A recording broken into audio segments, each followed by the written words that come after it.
तस्मै श्रीगुरुवे नमः। श्रीचैतन्यमनोभीष्टं स्थापितं येन भूतले स्वयं रूपः कदा मह्यं ददाति स्वपदान्तिकं। वन्देऽहं श्रीगुरो श्रीयुतापदकमलं श्रीगुरुन् वैष्णवांश्च श्रीरूपं साग्रजातं सहगणरघुनाथान्वितं तं सजीवं सावद्वैतं सावधूतं परिजनसहितं कृष्णचैतन्यदेवं श्रीराधाकृष्णपादान् सहगणललिता श्रीविशाखावितांश्च। हे कृष्ण करुणा सिंधु दीनबंधु जगतपते गोपेश गोपिका कांत राधा कांत नमोस्तुते। तप्त कांचन गौरांगी राधे वृंदावनेश्वरी वृषभानुसुते देवी प्रणमामि हरिप्रिय। वाञ्छाकल्पतरुर्भश्च कृपा सिन्धुभ्येव च पतितानां पावनेभ्यो वैष्णवेभ्यो नमो नमः। सच्चिदानन्दरूपाय विश्वोत्पत्त्यादिहेतवे तापत्रय विनाशाय श्रीकृष्णाय वयं नमः। श्रीरामाय वयं नमः। श्रीगौराय वयं नमः। कृष्णाय वासुदेवाय हरये परमात्मने प्रणतः क्लेशनाशाय गोविन्दाय नमो नमः। कृष्णाय वासुदेवाय देवकी नन्दनाय च नन्दगोपकुमाराय गोविन्दाय नमो नमः। नीलाचल निवासाय नित्याय परमात्मने बलभद्र सुभद्राभ्यां श्रीजगन्नाथाय ते नमः। अहो भाग्यं गौरमार्गानुवर्तिनां देवो राधारमणीयस्य यद्गुरुर्गुणमञ्जरी। हे नाथ रमण पृष्ठ क्वासि क्वासि महाभुज दास्यास्ते कृपणाया मे सखे दर्शन सन्निधिम्।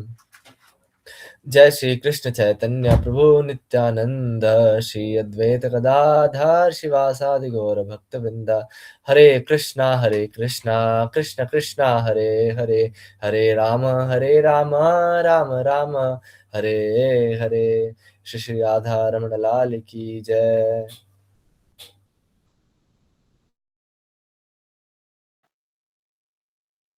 बहुत बहुत धन्यवाद आनंद धाम प्रभु जी, इतने अद्भुत और गायन शैली के रूप में आपने मंगलाचरण किया। आज का बहुत आनंद हुआ संपूर्ण मंगलाचरण को सुन के। आप सभी भक्तों का हार्दिक स्वागत है हमारे पोष संकल्प के आज के 15वें दिवस के अंदर। हम सभी आप सभी भक्तों का हार्दिक स्वागत करते हैं। आज पोष मास के शुक्ल पक्ष की प्रथम तिथि, आई थिंक प्रतिपदा है।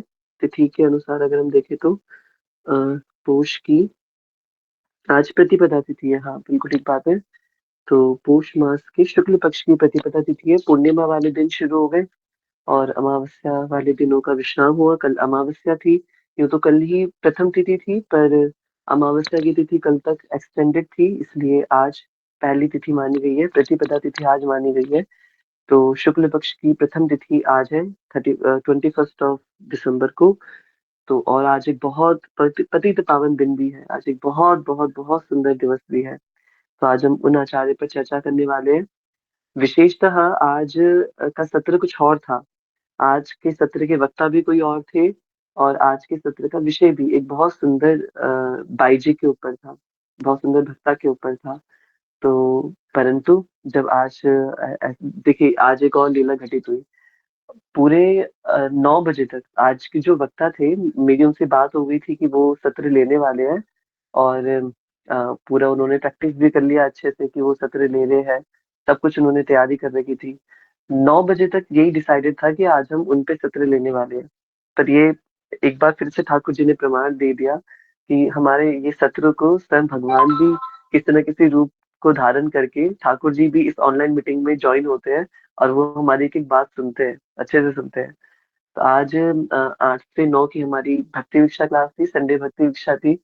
तो जब वी नरसिम्हा प्रभु जी ने आज हमारी कक्षा ली, तो कक्षा लेने के बाद जब मेरी प्रभु जी से बात हुई तो प्रभु जी ने अनायास ही पूछा कि आपकी क्लासेस कैसे चल रही हैं, क्या क्या चर्चा हो रही है और अब क्या अभी भी गीता जी पे सत्र हो रहे हैं, अब क्या हो रहे हैं। तो मैंने प्रभु जी को शेयर किया। प्रभु जी हम पोष मास का हमने संकल्प लिया है कि हम भक्त चरितावली सुनेंगे। तो हम नित्य एक भक्त का चरित्र लेते हैं और उनका उनके विषय में उनके जीवन चरित्र और उनके जीवन में भगवान से संबंधित क्या क्या लीला हुई है वो जानने का प्रयास करते हैं।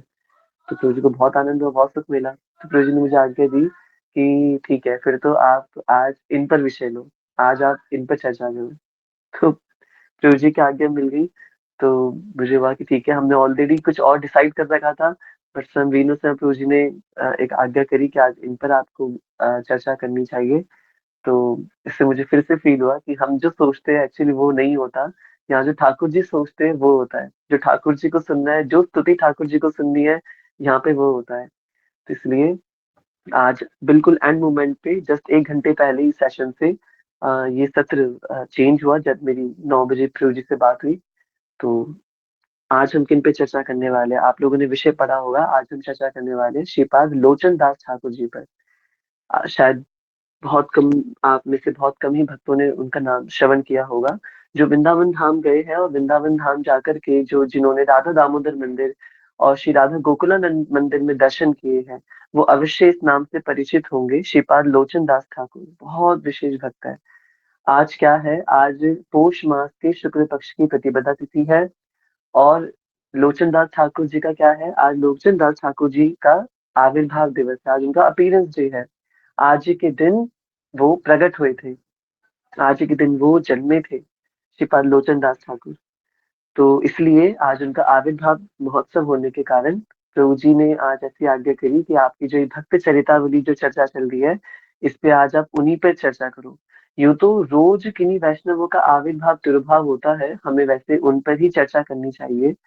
परंतु आज विशेषकर हमने अपने पुराने जो आज विषय होने वाला था उसको हटा के श्रीपाद लोचन दास ठाकुर जी पर हम विशेष इसलिए ले रहे हैं क्योंकि इनका हम सबके जीवन के अंदर एक बहुत बड़ा कंट्रीब्यूशन है, बहुत बहुत बड़ा कंट्रीब्यूशन है। तो इसलिए इन आचार्य विशेष के बारे में हमें कुछ कुछ जानकारी होना, कुछ कुछ पता होना बहुत ज्यादा जरूरी है। इसलिए आज हम श्रीपाद लोचन दास ठाकुर जी के अद्भुत जीवन चरित्र को कुछ जानने का प्रयास करेंगे। और मैं जितना जानता हूँ उनके विषय में, मैंने जितना अब तक श्रवण किया है अपने सभी लेक्चर्स में, उसको कुछ मिला जुला के जो मैं समरी बना पाया हूँ, वो मैं आप सबके सामने प्रस्तुत करने का प्रयास करता हूँ। श्रीपाद लोचन दास ठाकुर की जय। वांछा कल्पतरुभ्यश्च कृपा सिंधु भैरव पतितानां पावनेभ्यो वैष्णवेभ्यो नमो नमः।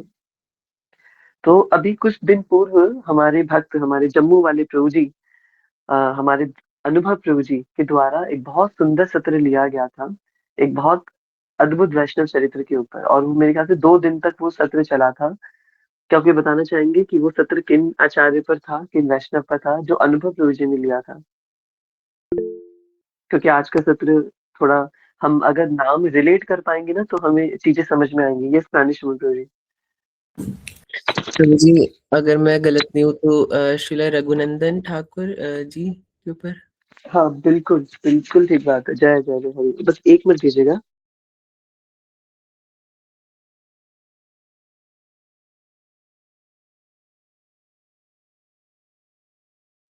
हरे Krishna. Thank you so much. क्या बात है, क्या बात है। Thank you so much Prince Prabhu ji, thank you so much Praneshwar Prabhu ji. अ, बहुत अच्छे से याद है आप लोगों को, ये बहुत अच्छी बात है। हम आशा करते हैं कि बाकी भक्तों को भी अवश्य याद होगा। अनुभव प्रभु जी ने सत्र लिया था श्री रघुनंदन ठाकुर जी के ऊपर।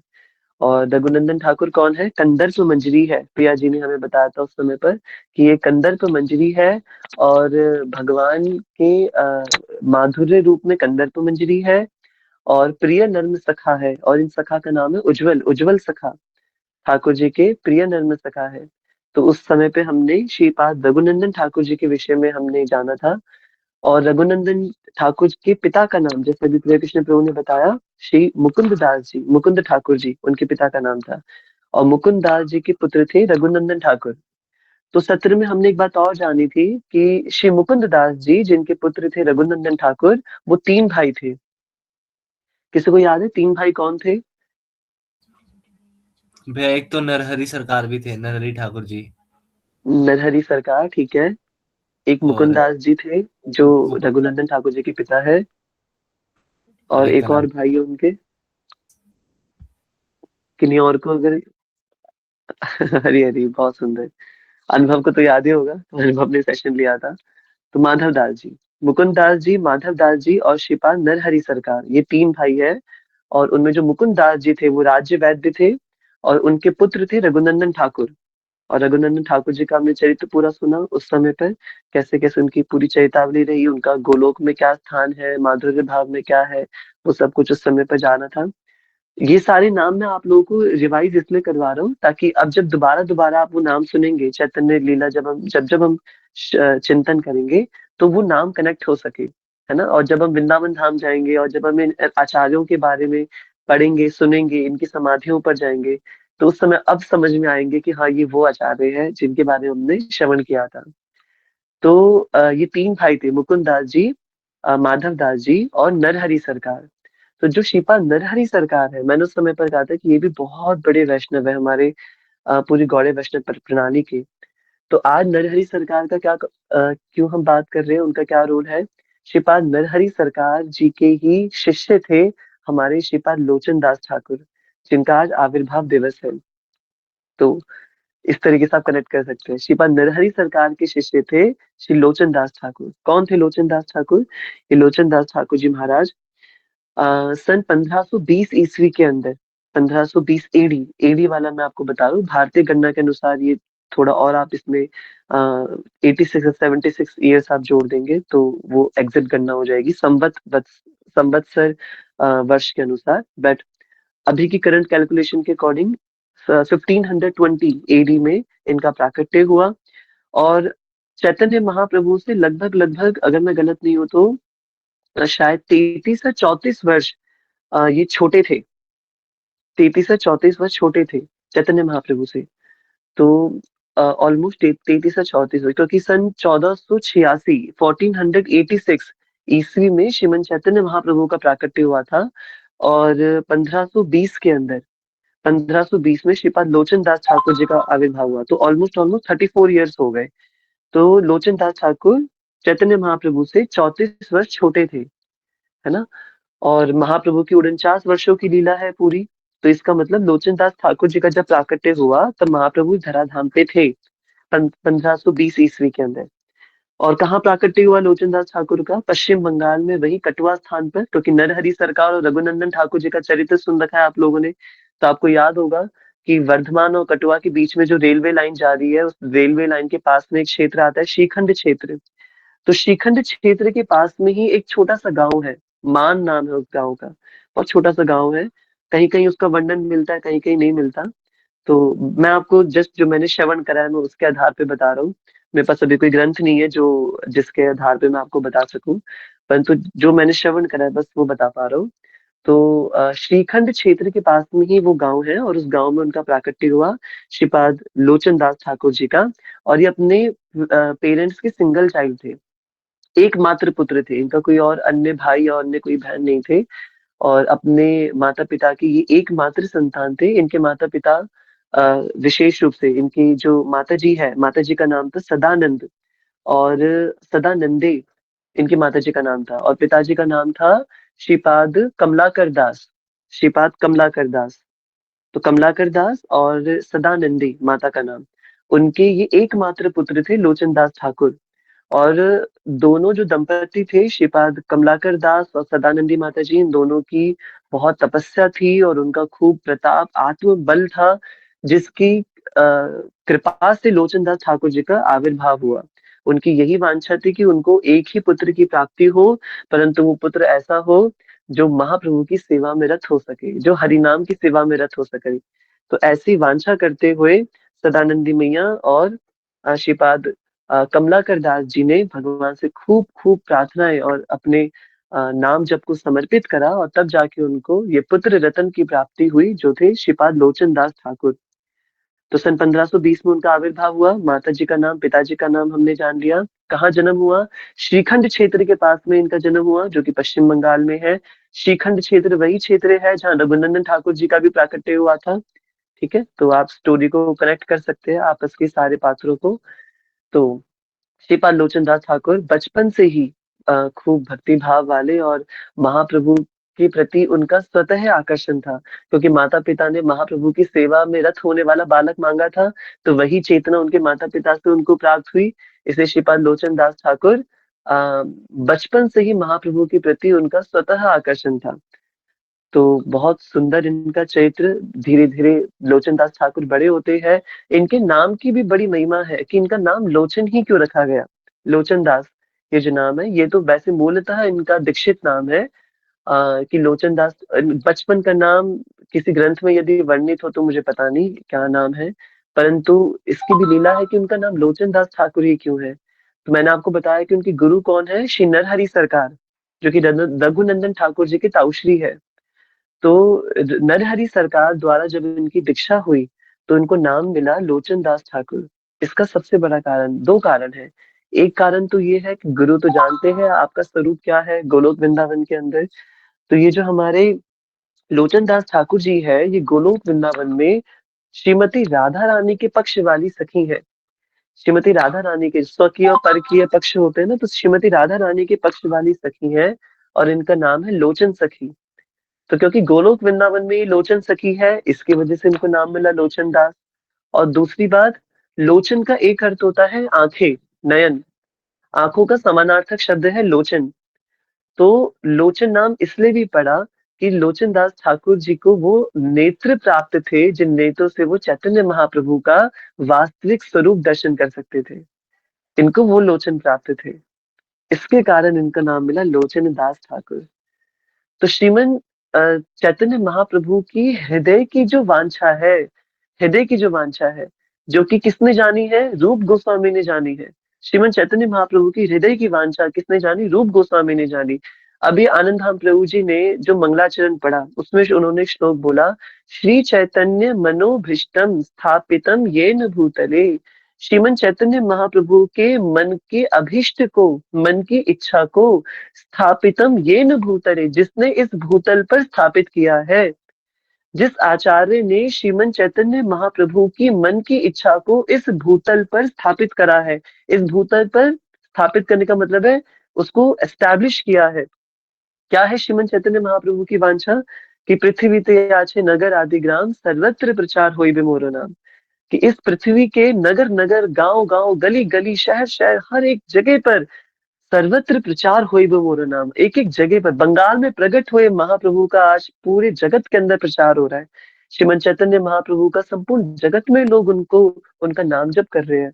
ये जो उनके मन का अभीष्ट था, इस अभीष्ट को स्थापित करने वाले स्वयं रूपः कदा मह्यम ददाति स्वपदान्तिकम। ऐसे रूप गोस्वामी कब मुझे अपनी चरण रज प्रदान करेंगे? तो रूप गोस्वामी जी चैतन्य महाप्रभु की मन की वांछा को जानते थे।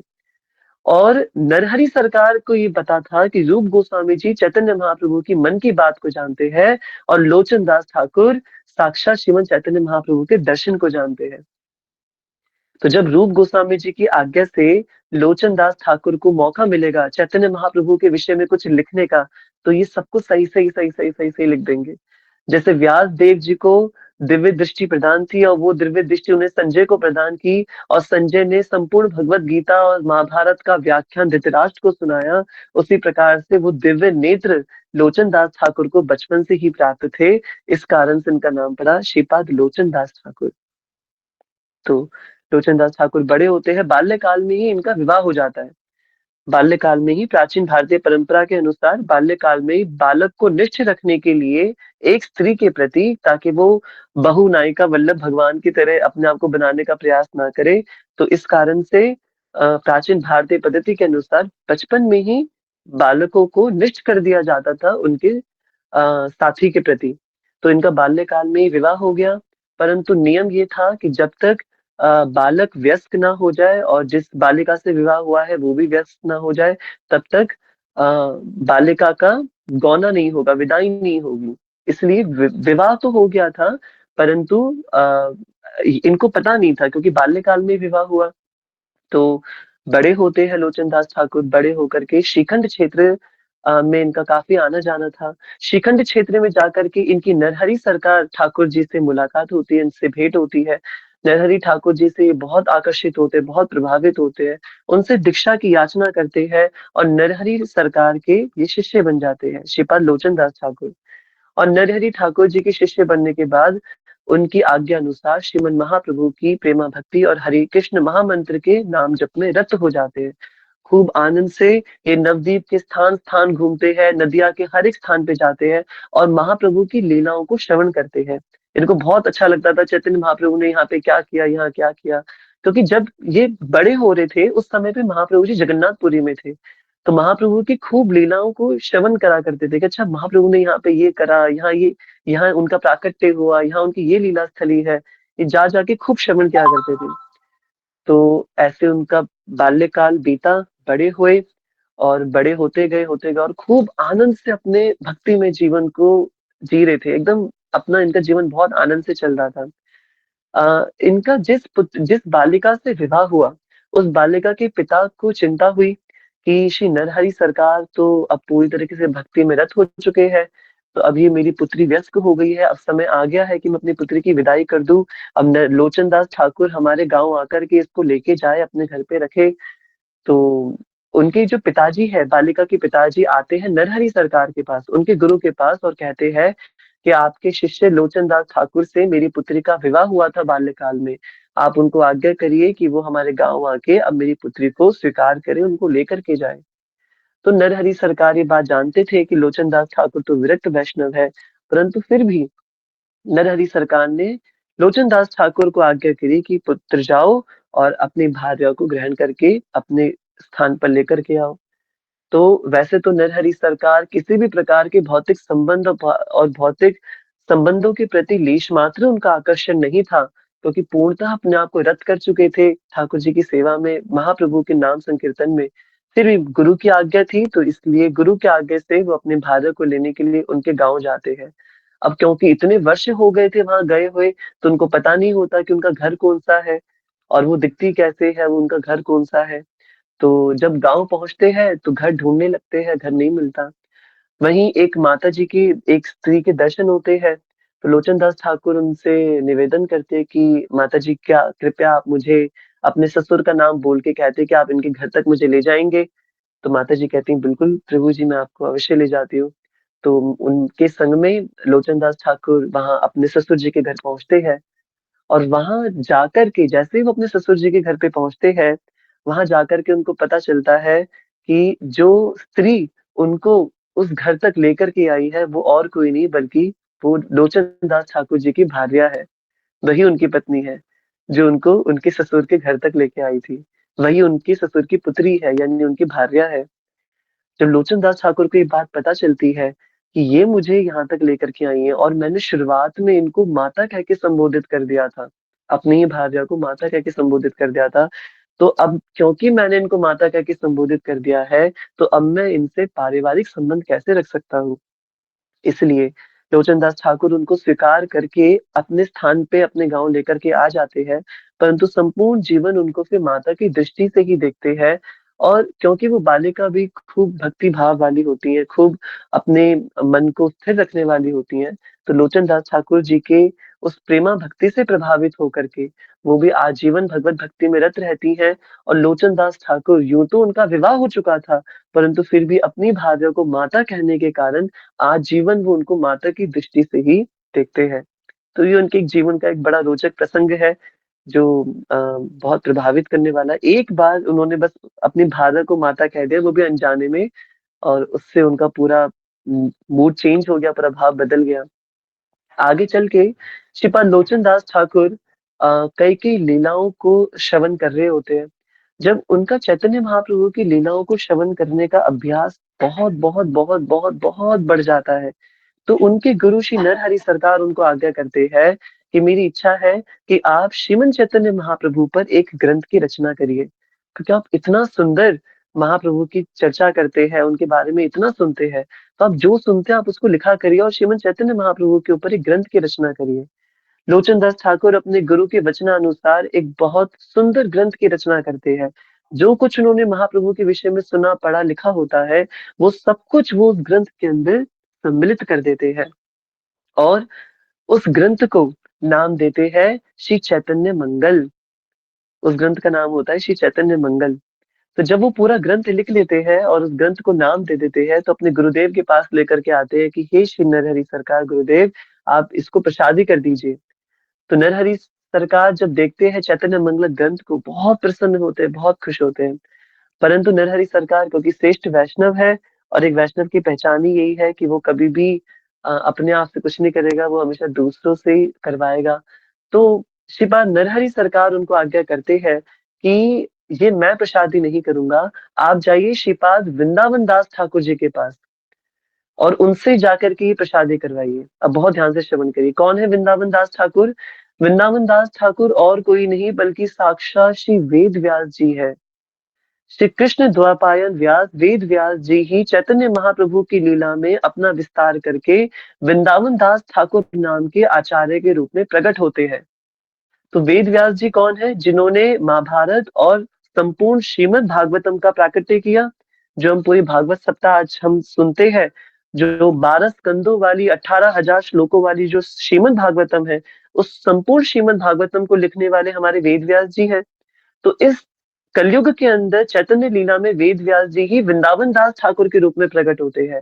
और वृंदावन दास ठाकुर क्योंकि आचार्य है, वेद व्यास जी है, तो उन्होंने भी चैतन्य महाप्रभु के ऊपर एक ग्रंथ लिखा होता है और उस ग्रंथ का नाम भी होता है चैतन्य मंगल।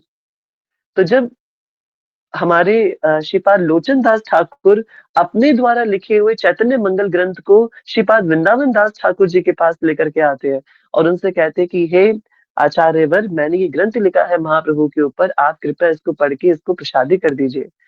तो वृंदावन दास ठाकुर संपूर्ण ग्रंथ का अवलोकन करते हैं और अवलोकन करके बहुत सुख प्राप्त करते हैं और उनको कहते हैं, पुत्र, बड़ी आनंद की बात है कि हम कहते हैं ना, एक बड़ा अच्छा राम जी का भजन है कि राम नाम आधार जिन्हें वो जग में राह बनाते हैं और जिन पर कृपा राम करे वो पत्थर भी तर जाते हैं। तो काम तो सारा भगवान श्री राम ही कर रहे हैं, नाम भक्तों का हो रहा है। तो अपनी लीला तो साक्षात चैतन्य महाप्रभु खुद ही लिखवा रहे हैं, नाम आचार्यों का हो रहा है। ये वृंदावन दास ठाकुर जी के शब्द थे। उन्होंने कहा कि भगवान अपनी लीला स्वयं लिखवा रहे हैं। उन्होंने मुझसे जो लीला लिखवाई और उस लीला में जो कमी रह गई, उस लीला में जो जिन लीलाओं का मैंने वर्णन अपने ग्रंथ में नहीं करा, हे लोचन दास ठाकुर जी, बड़े आनंद की बात है कि आपने उन्हीं लीलाओं का वर्णन अपने ग्रंथ के अंदर करा है। तो वृंदावन दास ठाकुर लोचन दास ठाकुर जी के द्वारा लिखे हुए ग्रंथ को प्रसादी करते हैं और एक घोषणा करते हैं कि आपके ग्रंथ में लिखे हुए जो प्रसंग है, ये महाप्रभु के सर्वाधिक अंतरंग प्रसंग होंगे, सर्वाधिक अंतरंग प्रसंग होंगे। बहुत प्रसन्न होते हैं। और पर यहाँ पे एक समस्या आ रही थी कि दो दो चैतन्य मंगल ग्रंथ हो गए, एक वृंदावन दास ठाकुर जी का और एक लोचन दास ठाकुर जी का। तो क्योंकि वृंदावन दास ठाकुर बड़े आचार्य है, तो उन्होंने अपनी उदारता को प्रकट करते हुए श्रीमन चैतन्य महाप्रभु के द्वारा के ऊपर लिखा हुआ अपना जो ग्रंथ था, उसका नाम परिवर्तित करके चैतन्य मंगल से चैतन्य भागवत कर देते हैं और लोचन दास ठाकुर जी का जो ग्रंथ है, उसका नाम चैतन्य मंगल घोषित कर देते हैं। तो इस तरीके से लोचन दास ठाकुर जी का जो ग्रंथ था वो चैतन्य मंगल हुआ और श्रीपाद वृंदावन दास ठाकुर जी का जो ग्रंथ है वो चैतन्य भागवत कहलाया, जो कि पहले चैतन्य मंगल ही था। मंगल शब्द का अर्थ होता है शुभ या वेलफेयर। तो ऐसा ग्रंथ जो श्रीमन चैतन्य महाप्रभु की मंगल लीलाओं का वर्णन कर रहा है, ऑस्पिशियस लीलाओं का वर्णन कर रहा है। ये तो महाप्रभु की समस्त लीलाएं मंगलमयी लीला है, परंतु ऐसी लीला जो आम जनमानस पढ़ के भी आनंदित हो जाएगा, मंगलमय हो जाएगा, उसका जीवन मंगलमय हो जाएगा। तो इस प्रकार के ग्रंथ की उन्होंने रचना की श्री लोचन दास ठाकुर ने, चैतन्य मंगल। चैतन्य महाप्रभु के संपूर्ण जीवन चरित्र को बताने वाले 3 ही मुख्य ग्रंथ है, जिसमें से एक ग्रंथ जो हम सब जानते हैं, श्री चैतन्य चैतामृत, जो कि लिखी गई है श्रीपाद कृष्णदास कविराज गोस्वामी जी के द्वारा राधा कुंड पर बैठ करके। दूसरा ग्रंथ है हमारा चैतन्य भागवत, जो कि वृंदावन दास ठाकुर जी द्वारा रचित है, जो भी हमने जाना। और तीसरा ग्रंथ है चैतन्य मंगल, जो कि लोचन दास ठाकुर जी द्वारा रचित है। और ये उनकी लीला थी कि कैसे लोचन दास ठाकुर ने ये ग्रंथ की रचना करी। और इस ग्रंथ में विशेषकर उन्होंने ऐसी लीला लिखी है जो चैतन्य भागवत में भी नहीं है और चैतन्य चैतामृत में भी नहीं है। जैसे कि संन्यास लेने से एक दिन पूर्व श्रीमन चैतन्य महाप्रभु और विष्णु प्रिया माता जी के बीच का जो संपूर्ण रात्रि संवाद है, ये चैतन्य मंगल ग्रंथ के अंदर मिलता है और किसी ग्रंथ में नहीं है। संपूर्ण रात्रि संवाद कि महाप्रभु अगले दिन लेने वाले हैं, अपना संन्यास ग्रहण करने वाले हैं और संन्यास लेने के बाद अब एक रात्रि पूर्व महाप्रभु विष्णु प्रिया माता जी से क्या बात कर रहे होंगे। ये जो चर्चा है, ये जो वार्ता है, ये चैतन्य मंगल ग्रंथ में लिखी हुई है। जो धामेश्वर महाप्रभु है, हमारे प्रिया रमन लाल जी, जो निमाई पाठशाला के हमारे इष्ट है, और श्रीमन धामेश्वर महाप्रभु जो हमारे प्रिया रमन ठाकुर जी, जिन धामेश्वर महाप्रभु का ही एक अवतार है, उनका एक्सपेंशन है, वो मूल धामेश्वर महाप्रभु का जो वर्णन आया है वो चैतन्य मंगल ग्रंथ के अंदर आया है कि संन्यास लेने से एक रात्रि पूर्व चैतन्य महाप्रभु, जो अभी गौरांग है, अभी चैतन्य नहीं हुए हैं, गौरांग महाप्रभु विष्णु प्रिया माता जी से संवाद कर रहे हैं और उनसे पूछ रहे हैं कि कल मैं संन्यास ले लूंगा, आपको कैसा लगेगा? और विष्णु प्रिया माता जी बड़े आनंद भाव से महाप्रभु को संन्यास लेने की एक प्रकार से आज्ञा प्रदान कर रही है, खूब खुशी खुशी आज्ञा प्रदान कर रही है। भौतिक जगत में तो खूब विलाप कर रही है महाप्रभु के जाने का, पर एक रात्रि पूर्व महाप्रभु को आज्ञा दे रही है कि आप जाइए, आप संन्यास ग्रहण कीजिए। आपका जन्म इस संपूर्ण जगत को भक्ति प्रदान करने के लिए हुआ है। आपका जन्म इस संपूर्ण जगत को भक्ति सिखाने के लिए हुआ है, और सबसे विशेष बात, खुद भक्ति का आनंद लेने के लिए हुआ है। अगर आप हम सब में उलझे रहेंगे तो ये कार्य कब करेंगे? इसलिए मैं आपकी भार्या होने के नाते आपको इन सभी बंधनों से मुक्त करती हूँ। ऐसे सुंदर सुंदर वचन, ऐसे सुंदर सुंदर संवाद मिलते हैं चैतन्य मंगल ग्रंथ में। उसी में ही वर्णन आया है कि चैतन्य महाप्रभु ने एक रात्रि पूर्व अपना साक्षात श्री विग्रह, जो कि धामेश्वर महाप्रभु है, ये विष्णु प्रिया माता जी को प्रदान करा उनकी सेवा के लिए, और ये आज्ञा करी कि धामेश्वर महाप्रभु ये मैं ही हूँ, और मैं हमेशा इस धामेश्वर महाप्रभु के रूप में आपके संग में रहूंगा। और 16 वर्ष की थी विष्णुप्रिया माता जी, और जब महाप्रभु ने संन्यास लिया, और 80 वर्ष तक, यानी 96 की एज तक, जब तक वो इस धराधाम पे बनी रही विष्णुप्रिया माता जी, 96 ईयर्स तक जब तक वो इस धराधाम पे थी, लगभग 80 वर्षों तक विष्णुप्रिया माता जी ने उन धामेश्वर महाप्रभु की सेवा करी है। और रोज विष्णुप्रिया माता जी एक हरिनाम माला किया करती थी। रोज विष्णुप्रिया माता जी जितनी हरिनाम माला किया करती थी, एक हरिनाम माला करके, जैसे हम लोग साक्षी माला रखते हैं अपने पास कि मैंने एक माला कर ली तो एक मोती ऊपर चढ़ा दिया कि मुझे पता रहे कि मैंने कितनी माला करी है, तो विष्णुप्रिया माता जी धामेश्वर महाप्रभु के आगे बैठ करके हरिनाम जप किया करती थी। जैसे ही एक माला उनकी होती थी, एक चावल का दाना लेती थी और धामेश्वर महाप्रभु को अर्पित करती थी उनके चरणों में। फिर दूसरी माला करती थी, जैसे वो पूरी हुई, दूसरा चावल का दाना अर्पित कर दिया। साक्षी के रूप में वो चावल के दाने अर्पित करती थी चैतन्य महाप्रभु को। तो भोर से, यानी कि हमारा जो मंगल मुहूर्त है, ब्रह्म मुहूर्त है, ब्रह्म मुहूर्त से लेकर के संध्या तक कॉन्टिन्यूस माला करती थी, कॉन्टिन्यूस माला।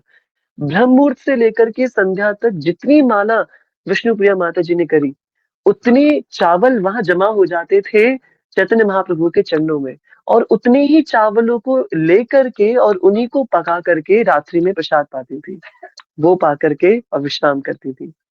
ऐसी घोर तपस्या श्री विष्णुप्रिया माता जी, जो कौन है, साक्षात महालक्ष्मी मैया है, जो धन की, वैभव की देवी है। एक भ्रुकुटी कर दे तो कैसे कैसे वैभव उनके सामने प्रकट हो जाए। वो साक्षात महालक्ष्मी मैया जो विष्णुप्रिया माता जी के रूप में प्रकट हुई है, 80 वर्षों तक उन्होंने इस प्रकार की तपस्या करके, और अंत तो गतवा विष्णुप्रिया माता जी का जो संपूर्ण शरीर है वो धामेश्वर महाप्रभु के अंदर ही विलीन हो जाता है। तो ये जो संपूर्ण जीवन चरितावली हमें मिलती है इन सारी कथाओं की, ये सारी कथाएं श्री चैतन्य मंगल के अंदर आती है।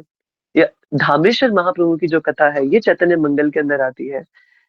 तो ऐसी अद्भुत अद्भुत कथाएं, महाप्रभु की बाल्य कथाएं, कि महाप्रभु ने बचपन में कैसे कैसे लीला करी। आप एक और कथा बस मैं बताना चाहूंगा कि एक बार महाप्रभु जब काफी छोटे थे, तो खेलते खेलते अपने आंगन के अंदर मायापुर में स्वान के बच्चे को, यानी पिल्ले को, अपने घर लेकर के आ गए। उसके साथ खेलते खेलते बड़ा आनंद मिलता था उनको उस पिल्ले के साथ खेलने में। तो जब जगन्नाथ मिश्र जो उनके पिताजी थे, उन्होंने देखा, और देखा कि अरे ये तो पिल्ले को घर पे लेकर के आ गए, सब कुछ अशुद्ध कर देगा पिल्ला, तो सब कुछ, अपरस की सेवा है, सारी चीजें अशुद्ध हो जाएंगी। तो खूब मना किया शची मैया ने, जगन्नाथ मिश्र ने, कि पुत्र इसको छोड़ाओ, बाहर छोड़ाओ। पर महाप्रभु कहाँ मानने वाले थे। महाप्रभु को एक बार जिसको पकड़ लिया, अब उसको छोड़ने वाले है नहीं। महाप्रभु खूब आनंद करते थे, खूब उस पिल्ले के साथ खेलते थे। तो एक दिन जो सची मैया ने कहा कि पुत्र नहीं नहीं नहीं, तुम ये सब कुछ अपवित्र कर देगा, तुम इसको छोड़ दो, इसको हटाओ, इसको इसको छोड़ दो। तो महाप्रभु कहते हैं ठीक है मैया, मैं इसको छोड़ देता हूँ। तो पिल्ले को लेते हैं और जोर से हवा में उछालते हैं, जैसे हम एक बच्चे को खिलाते हैं ना, जोर से हवा में उछालते हैं। तो हम तो जब उछालते हैं, तो जब कोई चीज उछलती है तो नीचे भी आती है। महाप्रभु ने जैसे उस पिल्ले को उछाला, वो पिल्ला नीचे नहीं आया। वो इस ब्रह्मांड के सातों परतों को छेद करके और साक्षात गोलोक में पहुंच गया। और ये दृश्य कौन देख रहा है? सारे आचार्य देख रहे हैं। अद्वैत गोसाई जी आचार्य, जो अद्वैताचार्य जी है, वो इस दृश्य को देख रहे हैं कि ये क्या हो रहा है।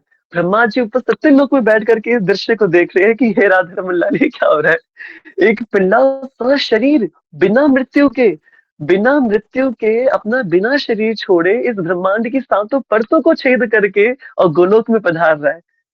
तो ऐसी अद्भुत कृपा, ऐसी अद्भुत लीला कौन कर सकता है? श्रीमद चैतन्य महाप्रभु ऐसी अद्भुत कृपा कर सकते हैं।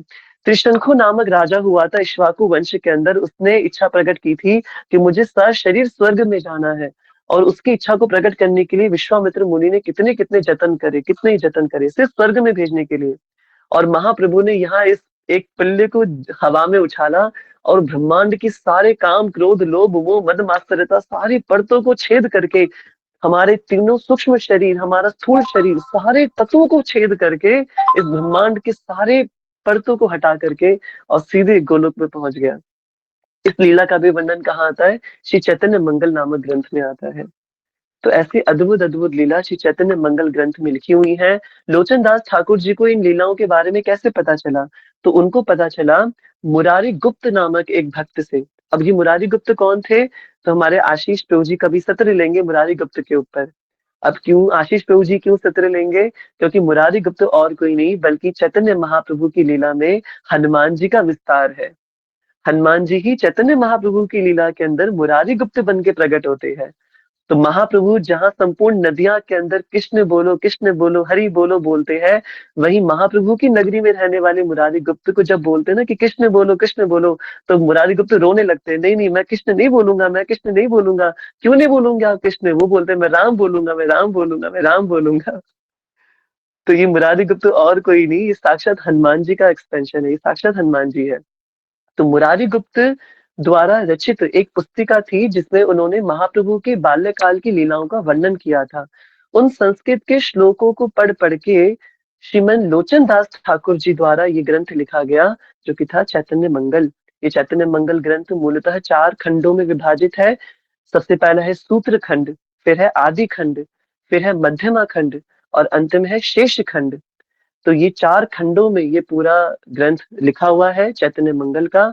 और इस पूरे चारों खंडों में यूं तो महाप्रभु की बचपन से संन्यास तक और अदृश्य होने तक की सारी लीलाओं का वर्णन है, पर मूलतः बाल्यकाल की लीलाएं और ऐसी लीला जो कि आम तौर पर हम लोगों ने नहीं सुन रखी है।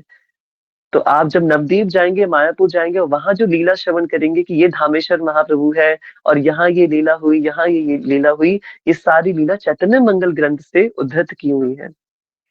तो ऐसे हमारे आचार्य जो कि लोचन सखी के विस्तार है और इस धराधाम पे हमें भगवान के वो लोचन प्रदान करते हैं, वो आंखें प्रदान करते हैं जिससे हम चैतन्य महाप्रभु के वास्तविक स्वरूप को देख सकते हैं। श्री चैतन्य मनोभीष्टम स्थापितम येन भूतले। एक अंत की और एक विशेष बात, बस एक और विशेष बात, लोचन दास ठाकुर जी का हम लोगों से और एक विशेष संबंध इसलिए भी है कि इन्होंने कौन होने की भविष्यवाणी भी कर रखी है। बड़ी अद्भुत बात है, बड़ी कमाल की बात है ये। कैसे भविष्यवाणी कर रखी है? तो श्री लोचन दास ठाकुर जी द्वारा लिखे हुए चैतन्य मंगल ग्रंथ के अंदर ही वर्णन आता है कि श्रीमद चैतन्य महाप्रभु जगन्नाथपुरी में बैठ के जब अपने शिष्यों को आज्ञा दे रहे थे, जब शिक्षाष्टकम की उनको शिक्षा दे रहे थे, चेतो दर्पण मार्जनम, जब ये शिक्षा प्रदान कर रहे थे, तो उस शिक्षा प्रदान करने पर जब शिष्यों द्वारा एक प्रश्न पूछा गया कि हे श्रीमद चैतन्य महाप्रभु, हमारे भारत पे तो मुगलों का आतंक है और इस आतंक से डर डर के हमारे कई सारे सनातनी भाई बंधु अन्य मिलेच्छ धर्मों के अंदर, पंथों के अंदर जाते जा रहे हैं। कई लोग देश छोड़ के विदेशों में बसने जा रहे हैं। ऐसी स्थिति में आपके द्वारा प्रदान की जाने वाली इन शिक्षाओं को कौन अपनाएगा? इन शिक्षाओं से लाभान्वित कौन होगा? इन शिक्षाओं से लोगों का उद्धार कैसे होगा? तब चैतन्य महाप्रभु अपने शिष्यों को बताते हुए ये घोषणा करते हैं कि तुम चिंता मत करो, इस कालांतर के अंदर मेरा एक सेनापति भक्त आएगा और वो सेनापति भक्त 7 समुद्र पार जा करके, मिलेच्छ देशों के अंदर भी जा करके इस संपूर्ण जगत के अंदर मेरे नाम का खूब खूब खूब खूब खूब प्रचार करेगा। और ये सेनापति भक्त और कोई नहीं बल्कि हमारे इस्कॉन अंतरराष्ट्रीय कृष्ण भावनामृत संघ के संस्थापक आचार्य हमारे अभय चरणारिंद भक्ति वेदांत स्वामी शिला प्रभुपाद जी है। तो ये महाप्रभु ने जो ये घोषणा करी है ना कि मेरा सेनापति भक्त आएगा और मेरा सेनापति भक्त आकर के संपूर्ण विश्व में मेरे नाम का प्रचार करेगा, ये जो घोषणा की गई है, इस घोषणा का वर्णन भी हमें चैतन्य मंगल ग्रंथ के अंदर मिलता है। लोचन दास ठाकुर जी द्वारा लिखा हुआ है ये। तो श्री लोचन दास ठाकुर जी ने ये घोषणा करी थी कि आने वाले समय पर ऐसा अद्भुत लीला होने वाली है। तो इस प्रकार से खूब सुंदर जीवन चरित्र है लोचन दास ठाकुर जी का। हम उनसे प्रार्थना करते हैं उनके आविर्भाव दिवस पे कि उनसे हमें ऐसी शक्ति मिले कि हम भी अपने भक्तिमय जीवन में, एक बार भार्या को माता कहा तो माता की दृष्टि हो गई, ऐसा अद्भुत चरित्र उनका। तो हमारी दृष्टि भी ऐसी बन सके कि हम भी भगवान के नाम में, गुण में, रूप में, लीला में इतने रत हो सके कि हम भी उनके लोचन प्राप्त कर सके, वो आंखें हमें मिल सके जो आंखें लोचन दास ठाकुर जी के पास थी, जो आंखें, जिस आंखों से देख करके उन्होंने महाप्रभु को देखा और इतना सुंदर ग्रंथ लिख दिया। उन आंखों का थोड़ा सा भी भाग अगर हमें मिल जाएगा तो हमारा भी कोटि कोटि जन्मों से जो भटक रहे हैं, जो काम क्रोध की हमारे ऊपर परतें जम गई हैं, ये पूर्णतः साफ हो जाएंगी, है ना। तो ये बहुत सुंदर चरित्र श्रीपाद लोचन दास ठाकुर जी का, अथाह महासागर जितना चरित्र है, मुझे जितना याद रहा, मैं जितना स्मरण कर पाया, मैंने वो बिल्कुल मेरा अभ्यास नहीं था, परंतु जो जो मुझे चीजें याद थी वो मैंने आप सबकी सेवा में रखने का प्रयास किया। श्रीपाद लोचन दास ठाकुर जी की जय जय जय जय जय। श्री राधा रमन लाल की जय। हम आशा करते हैं आपको बहुत आनंद मिला होगा और काफी कुछ सीखने को मिला होगा। मैं चाहूंगा कोई भी एक भक्त बस कुछ आशीर्वचन और अपनी लर्निंग शेयर कर दे, फिर झटपट हम गुरु अष्टकम करके सत्र को समर्पित करते हैं। श्री राधा रमन लाल की जय। कोई अगर अपने आप को वॉलेंटियर करना चाहे, कुछ आप चैट बॉक्स में लिखना चाहे, आपको क्या सीखने को मिला और कुछ समझ में आया, नहीं आया, सब कुछ ऊपर से चला गया, कुछ आप बता सकते हैं। कौन बोलना चाहेगा? अच्छा यार, कोई वॉलंटियर ही नहीं करता हमारे भक्तों में, सब इतने एकांतिक भक्त है ना कि सब अपने आप में एकदम अच्छे से रहते हैं। अच्छी बात है। तो ठीक है, हमारे प्राणेश मन प्रभु जी, आप ही कुछ बोल दो। एक ही क्लास में 4-5 भक्तों का चरित्र हो गया। अच्छा। बिल्कुल ठीक बात है। बहुत आनंद हुआ Prabhu ji, thank you so much, thank you so much Pranesh मन प्रभु। मुझे खुशी हुई कि आपको अच्छा लगा सुन के, बहुत अच्छा लगा। तुझे आपसे बड़ा कोई वक्ता कोई कैसे हो सकता है? नहीं नहीं नहीं, ऐसा नहीं है अजीत प्रभु जी। ये तो अ, बस आप सबको अच्छा लगा, और चैतन्य महाप्रभु की लीला इतनी आनंदमय है। और ये बहुत अच्छी बात है कि हम, कुछ दिन पहले रघुनंदन ठाकुर जी पर हुआ, आज लोचन दास ठाकुर जी पर हुआ। तो मुझे लगता है कि अगर आज के सत्र को हम अच्छे से समझ पाए हैं तो महाप्रभु के लीलाओं में पार्टिसिपेट करने वाले भक्तों को आप कनेक्ट कर पाएंगे। अब जब हम वृंदावन जाएंगे, अब जब हम राधा दामोदर मंदिर जाएंगे, जब हम राधा गोकुलानंद मंदिर जाएंगे, और जब आप अब लोचन दास ठाकुर जी का नाम सुनेंगे, तो मुझे लगता है कि आपको बहुत आनंद मिलेगा, बहुत खुशी मिलेगी सुन करके, है ना। तो आपसे सीखते रहते हैं और सिखाते रहेंगे, बिल्कुल बिल्कुल अजीत प्रभु, यही बस हम, ये चैन सिस्टम चलता रहेगा। मैंने भी किसी से सीखा और हम सब आगे बढ़ाते रहे। बहुत आनंद आया भैया। नाउ आई नो कि लाल जी ने ये लीला क्यों करी, क्योंकि आज उन्हें इतना सुंदर सत्र सुनना था। जय जय जय श्री राधा रमन लाल की जय। थैंक यू सो मच आदर, थैंक यू सो मच। मैं बता रहा हूँ ना, राधा रमन लाल ही श्रोता भी वही है, वक्ता भी वही है। उनकी कृपा से ही हमारे सारे सत्र हो रहे हैं। हम प्लानिंग करते रह जाएंगे, पर इस सत्र में होगा वही जो ठाकुर श्री राधा रमन लाल चाहेंगे। तो प्रभु नाम याद नहीं रहते, कुछ समरी भेज देना ग्रुप में। ठीक है, पक्का प्रिंस जी, ये मैं समरी भेज दूंगा। श्री लोचन दास ठाकुर, उनके गुरुदेव नरहरि सरकार, और नरहरि सरकार रघुनंदन ठाकुर जी के ताऊ जी है ना, मुकुंद दास जी, माधव दास जी और नरहरि सरकार। और नरहरि सरकार के शिष्य लोचन दास ठाकुर, और उन्होंने ग्रंथ लिखा है चैतन्य मंगल, और चैतन्य भागवत लिखा है वृंदावन दास ठाकुर जी ने। बार बार जब हम इनका नाम सुनेंगे तो वैसे अभ्यास में भी हो जाएगा, तुरंत कनेक्ट भी हो जाएगा। और मैं ग्रुप में भी शेयर कर दूंगा, दोनों ग्रुप में, बिल्कुल दोनों ग्रुप में भेज दूंगा। भैया चार्ट पर बनाकर भेज देना। ठीक है पक्का, बिल्कुल आशीष हो जी, चार्ट पर बना करके शेयर कर दूंगा। इसमें मुझे किसी एक भक्त की हेल्प चाहिए चार्ट बनाने के लिए, तो कोई अगर मेरी हेल्प करना चाहे तो वो मुझे कॉल कर सकते हैं इसके लिए। Thank you so much Pranesh Shyam Prabhu. चलिए आज के सत्र को हम भगवान के चरणों में विसर्जित करते हैं, समर्पित करते हैं। निवेदन करते हैं प्राणेश रमन प्रभु जी से कि वो हमें आज के राधा रमन जी के दर्शन कराए, और दर्शन करते करते हम आज के सत्र को विसर्जित करते हैं। श्री राधा रमन लाल की जय। आज देख रहे हो, आज आधा रमन लाल वो होते हैं ना, पठान लोग जो होते हैं उनकी तरह जो पगड़ी बांध रखी है ठाकुर जी ने। बिल्कुल ऐसा लग रहा है कि वो जो सऊदी अरेबियन कंट्रीज के अंदर, ये फोटो हम अरेबियन कंट्रीज वालों को दिखा के कह सकते हैं, देखो हमारे ठाकुर जी भी सऊदी में, हाँ बिल्कुल सऊदी में जैसे लोग बांध के रखते हैं ना, बिल्कुल वैसी पगड़ी बांध रखी है ठाकुर जी ने यार। हम दिखा सकते थे देखो हमारे ठाकुर जी आपके जैसे ही दिखते हैं। बहुत सुंदर ठाकुर जी, सबका पोषण करते हैं और कितने प्यारे लग रहे हैं, कितने प्यारे लग रहे हैं। अद्भुतम अद्भुतम। तानेश्वर प्रभु आप गाइए हमारा गुरुष्टकम। यस प्रभु जी।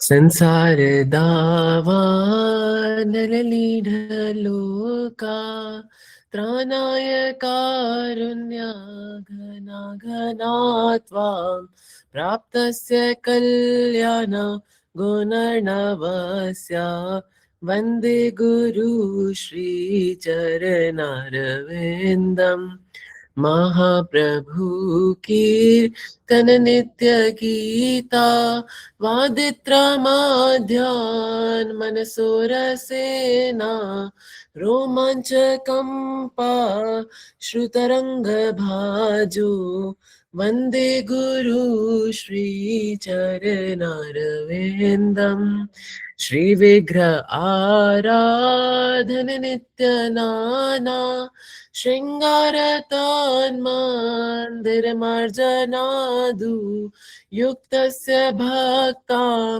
च नियुञ्जतोऽपि वन्दे गुरु श्रीचरणारविन्दम् चतुर्विधा श्रीभगवत्प्रसादा स्वादाना तृप्तान् हरिभक्तसङ्घान् कृत्वैव तृप्तिं भजता सदैव वन्दे गुरु श्रीचरणारविन्दम् श्रीराधिका माधवयोरपारा माधुर्यलीला गुणरूपनाम्नां प्रतीक्षणा स्वादनलोलुपस्य वन्दे गुरु श्रीचरणारविन्दम् निकुञ्जयूनोरतिकेलिसिद्ध्यै यायालिभिर्यु तिरपेक्षणीया तत्र त्रिदक्ष्यादतिवल्लभस्य वन्दे गुरु श्रीचरणारविन्दम् साक्षादरेत्वेन समस्त्रशास्त्रिर्युक्तस्तथा भाव्यत एव साब्धि किन्तु प्रभूयः प्रिय एव तस्य वन्दे गुरु श्रीचरणारविन्दम् यस्य प्रसादात् भगवत्प्रसादो यस्य प्रसादात् न गति कुतोऽपि